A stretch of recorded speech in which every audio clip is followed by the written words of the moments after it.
Hey guys, welcome back to my channel. Today is Friday, March 21st. Yesterday I said the wrong date. I said the wrong date, and then when I corrected in the comments, I said the wrong date. So I'm off to a great start because it is in fact Friday and it is in fact the 21st. Thank you, Amber, for letting me know. I appreciate you.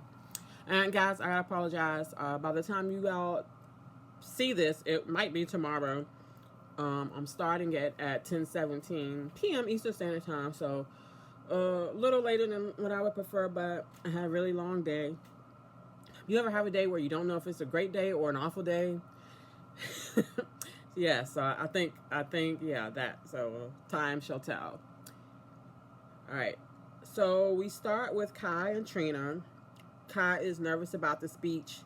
I don't remember exactly what the name of the program that Drew orchestrated was. Something to do with pediatrics and sports. Really, it's just a show for him to be like, "Oh, I'm not Congressman Cutthroat. I'm a good guy." I wish I cared, but it was cute to see Kai and Trina together. They are growing on me, bit by bit. I can't say I enjoyed today's scenes as much as their scenes earlier this week, but every scene, can't be that. Plus, they were in a public place, but it's getting better. Kai thanks Trina for her encouragement, and he says something to make her say that, "Whoa, that's optimistic of you." And then he thanked her and said that she was the reason he was able to be so optimistic. So still cute. All right, we see Drew threatening Portia, making sure she knows to introduce him by the Drew Quartermain.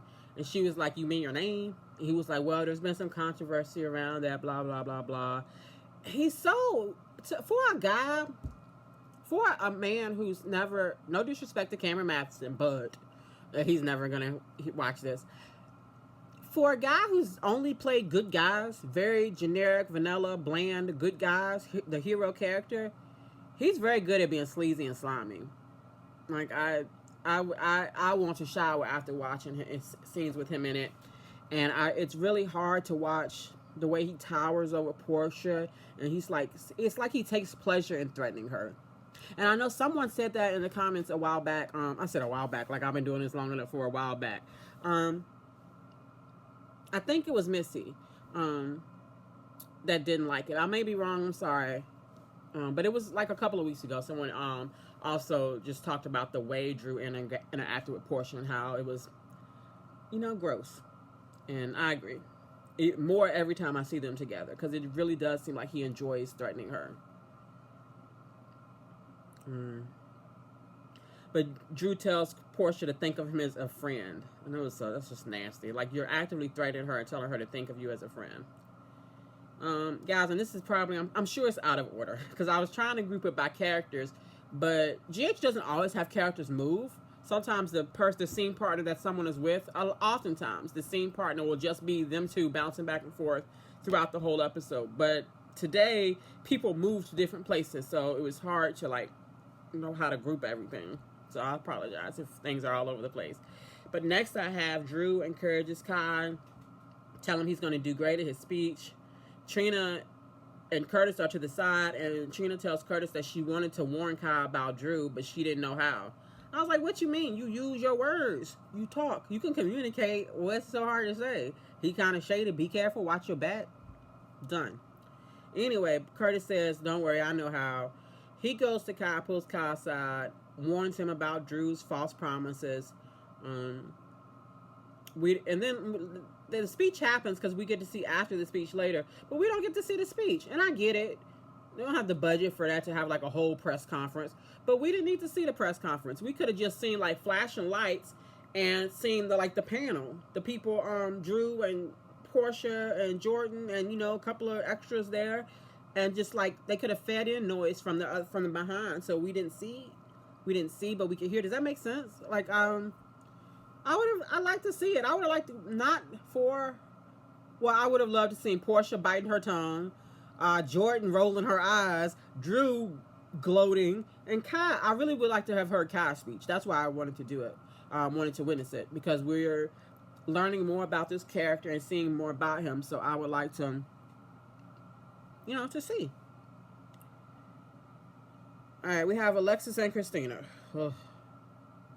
It's so exhausting. I almost, after I watched the episode, that's why I'm so late. I almost had to take a nap because Christina wore me out. I'm exaggerating, but it's exhausting to watch her in a scene, to listen to her in a scene. It's so draining. All right, but Alexis is talking about the possibility of defending Valentine, and he wants to see her. Christina's like, oh, you don't have to defend him. I think she knows that, Christina. She's a lawyer. Anyway, Ava barges in, apologizing as she barges in typical Ava fashion. Christina won't leave, even though Ava asked her to. She says, well, what about attorney-client privilege? And Alexis says that, you're not my attorney. I'm not your attorney, so there's no privilege here. So Christina goes and have a seat. Ava, she's desperate. She's broke, which, again, I don't understand how. I don't know why she don't just sell the damn gallery that we've never seen. I bet. I don't know. I was going to say I bet Sonny would loan it to her for Avery's sake, but I don't know. Knowing Ava's luck, Christina would be there at the time, and then that would ruin it. I don't know if she'd just get more money from Nina. But Ava wants a loan from the Cassadine estate. She's like, I know you won't release any funds, but what if it's a loan at a fair interest rate? It's really, it'll be making you money. Let your money make money. And Alexis is, Christina screams, no way my mom is giving a dime to a person who killed her grandchild.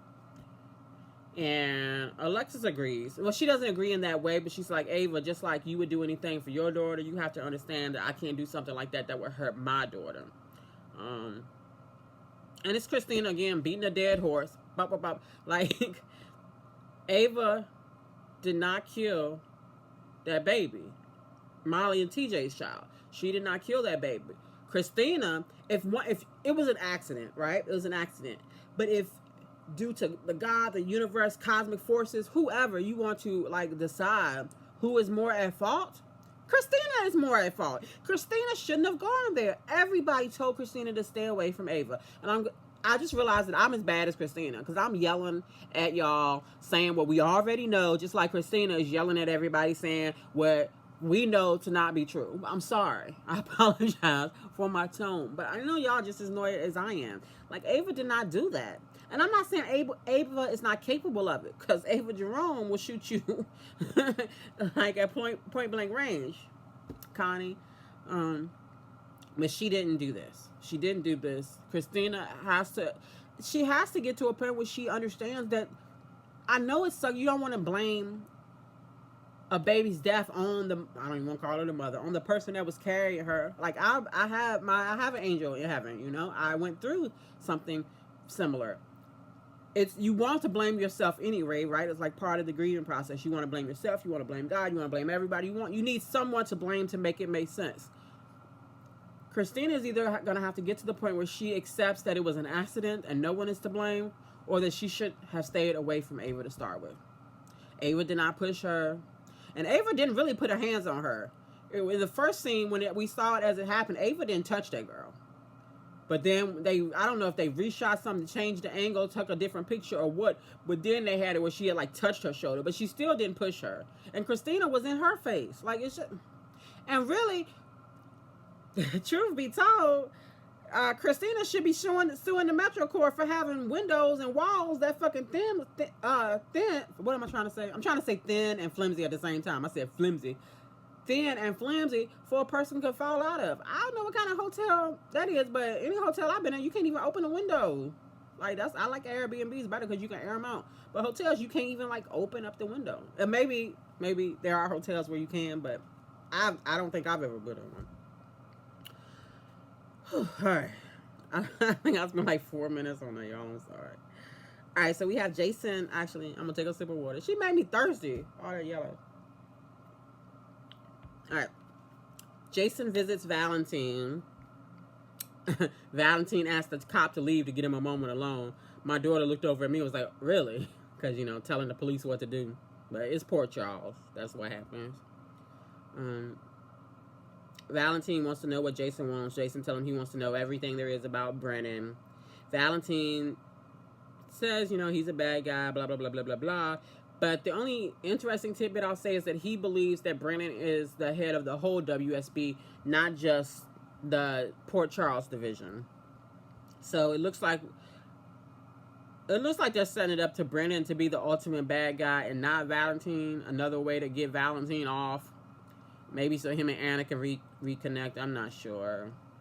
I know Charlotte will be happy to have her papa home. Y'all know I never use the word papa in my life except for when I'm talking about Charlotte or Notorious B.I.G.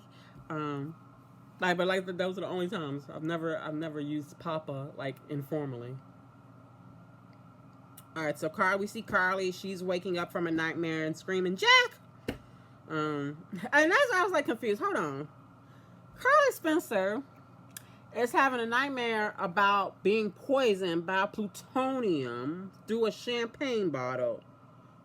The same Carly Spencer that's been shot in the head. The same Carly Spencer that's done fell down the steps. The same Carly Spencer that's been like with Sonny, which like that has lived this traumatic life, and she having nightmares about some poison in the champagne that she survived. Stop it. Stop it. This is not Carly. The only thing they're doing that's accurate to the character of Carly right now is, her being stubborn and doing what she want to do. Lucas brought Carly some clothes, and of course he's puts two and two together. She was only in a bathrobe, and he wants to stop her from dating such a dangerous man. And we all will know where this is headed. Lucas is going to be a hypocrite because he's about to start dating his own dangerous man in Marco. But I do wish Carly would consider the kids. I know this is typical Carly when it comes. She likes dangerous men, but I think that for everybody Felicia, Lucas, Jason, everybody trying to tell her what to do, they bring up the kids. Again, I don't know that would make a difference because it never made a difference with Sonny. But Carly is older now, and Donna's so young, and Donna ain't been traumatized like the rest of them.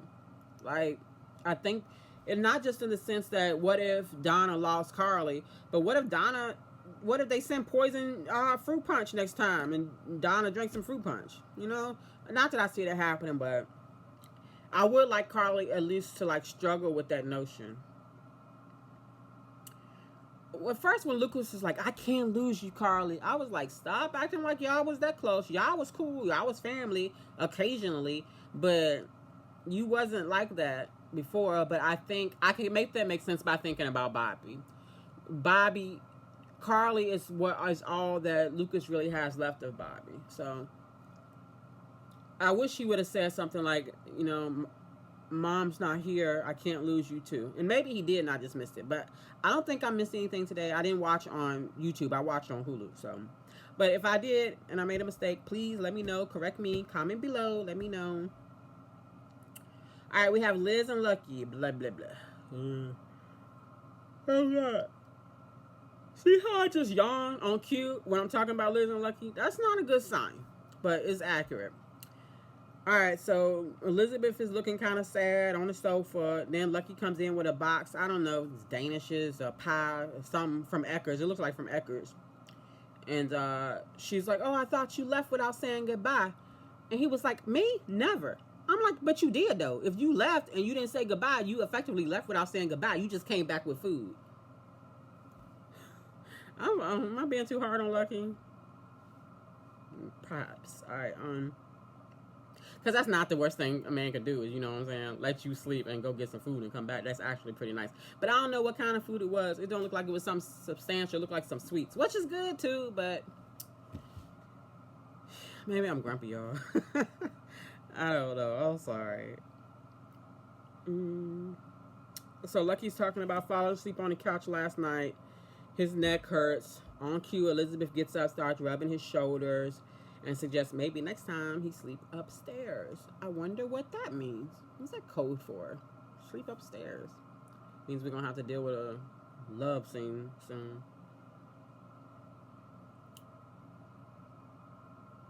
Liz ends up having to go to the hospital to work, and Lucky says, "I'll take a look at your freezer while I'm gone." And at first I was like, "Ooh, that's sexy, fix my freezer." But then I thought about it. I was like, "Ooh, that is sexy, fix my freezer." I do appreciate it. Or better yet, let's get the tools out and you can teach me how to fix my own freezer, Because Because I do like, y'all, I do not feel, there is no time where I feel more powerful or confident or sexy in my womanhood than when I have on my dirty ass work boots and my full body overalls, like work suit, like you would, like they wear like mechanic shops, and my tool belt, and put my drill in my hand. You can tell me shit. You can't tell me nothing. It's so weird to feel like dressing up like that can make you feel like powerful and sexy, but I do. I feel most beautiful. Like no makeup, like hair not done. I just feel strong, and I think the strength is what makes me feel like beautiful on the outside. I don't know. Sorry. Please don't think I just dress up to feel cute. Like that, I wear that when I'm going out and gardening, or I have to like do something outside of the house. You know how it is when you have a house in your yard. You never know where you have to go tinker with something. Sorry, y'all. All right. So we see Elizabeth getting to the hospital, walking in with Lucas, and Lucas is telling her about meeting Marco and how he threw up on him. All right, we see Willow and Nina, and Willow has decided she's backtracked, and I feel bad for Nina. I do though. I feel bad for Nina because last time she was with Willow was thinking about what she said and agreeing with her. Then Willow go see Drew and actually let's move in. So Nina's trying to keep up, and like it's the same stuff she's already said, all the reasons why it's a bad idea.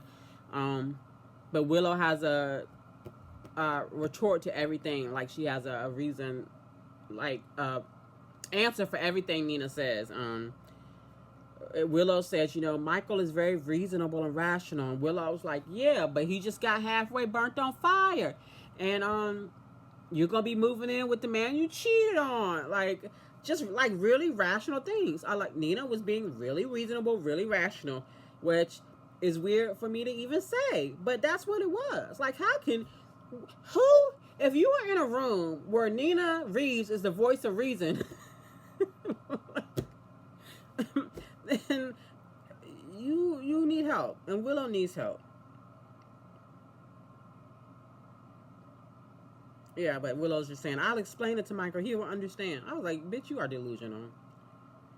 And like Nina was even like borderline advocating for Michael with everything he had been through. But she was like very rationally stating why he might not be as reasonable as Willow said.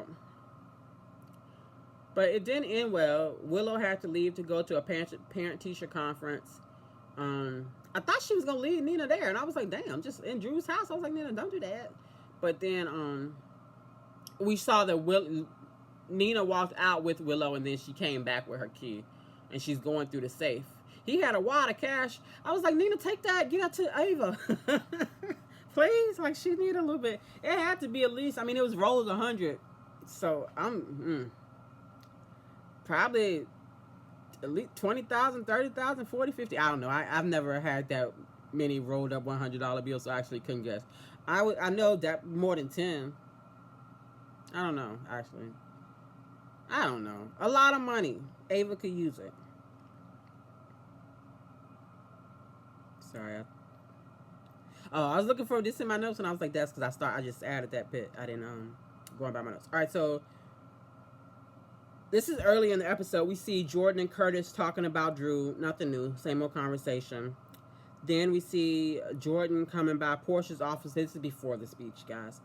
And just like trying to figure out, like, Portia, why are you doing this? And Portia's like, I'm doing it for the kids. It's a good cause. Blah, blah, blah. I know what I'm doing. Mind your business.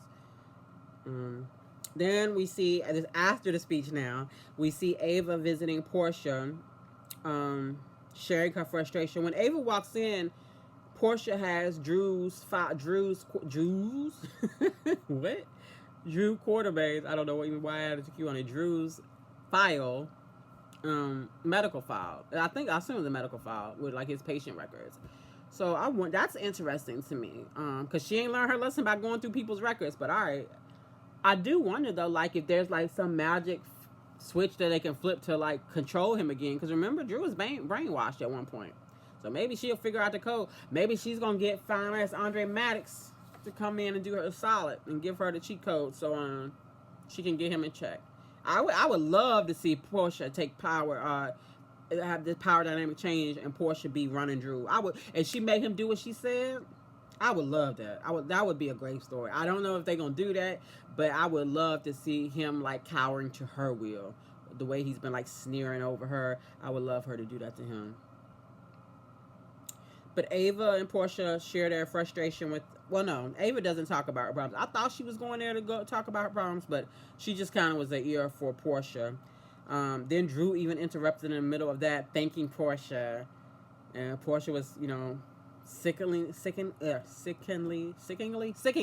nice back to him, but it was very clearly fake. Ava suggests Portia just keeps playing along.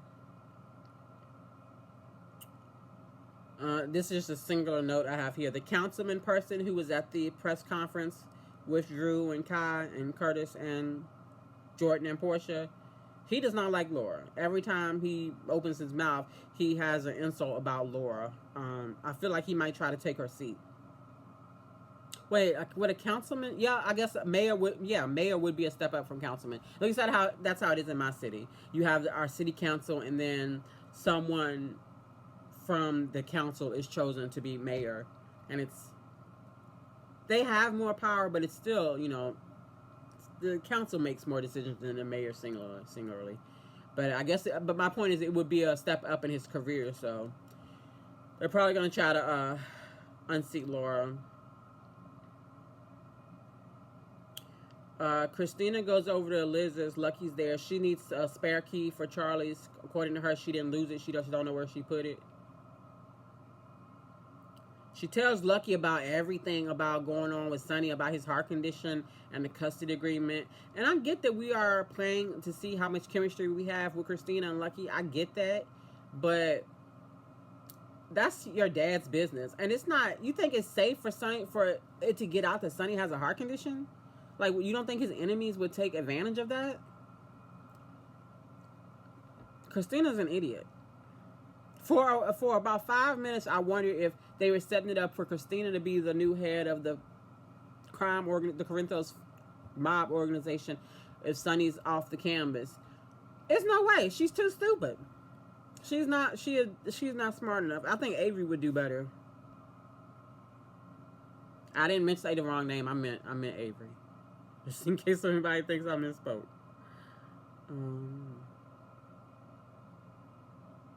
Lucky says there may be a better way because Christina's saying she can't take it. She can't take seeing that Ava is just living her life as normal, and she can, and Ava's daughter is still here, and she doesn't have her baby. And I get annoyed every time she calls that baby her baby, because that was supposed to be TJ and Molly's baby. Then Lucky asks what Adela would want. I don't even want to call the baby Adela. I want to call her Irene, because that's what her parents wanted to name her. I really don't like... I understand Christina's grief, but she's just taking like ownership over that grief, and it's not fair. It's not fair to TJ or Molly. The writing is like, it's just Christina's grief. I said Lucky asked what Adela would want. I said, who's Adela? But I forgot to say it here. All right, Alexis visits Valentine. He says he doesn't want her to be his lawyer. He needs something else from her, but we don't find out what. We see Jason visiting Carly and tell Carly she has to stay away from Jack Brennan. And I said, like, she should have stayed away from Sonny or Jason or Alcazar or Franco or Jax. And I struggle with whether or not to put Jax in there, because Jax wasn't a criminal, but he did break the law sometimes, mostly like blue collar, like corporate espionage type of shit. But also, like, his brother being Jerry Jax puts her also in proximity to danger. Oh yeah, that's it. So the cliffhanger is, what will Carly do? Whatever she want to do. We know that. 24 minutes. Wow, I didn't think that would be that long today. I'm sorry. All right. Yeah. All right. Well, I'm so sorry that it was late. I know this was probably not a great review. Christina, y'all. It's Christina. She's so annoying. And I'm not going to just keep complaining. But, well, I will say this. If you're still listening at this point, I'm sorry. I told you guys, I watch the old shows that are shown on Roku from like 5 to 7 years ago, and it's Lexi playing Christina, and she's annoying too. It's at the part where she was like they had kidnapped her to deprogram her from Shiloh, and like she's being dumb, she's annoying, she just wants to get out to go to Shiloh. But she was Christina she was annoying in a better, more tolerable, more understandable way. I really miss her. When they showed the original Molly too, and I was like, oh, I almost miss Molly. Then I was like, ooh, I can't miss Molly, because that's what happened in real life. She got some demons she needs to exercise. She said, this is a $400 shirt. All right, I'm gonna go. Let y'all go. Thank you so much for everything. Thank you for all your likes, comments, shares. I appreciate you guys so much every day. It would be no point in me doing this if it wasn't people that cared enough to watch. So I appreciate you. I hope you have a good night. And I don't know when you're gonna watch it, so maybe I'll see you in a few minutes, or maybe later this week.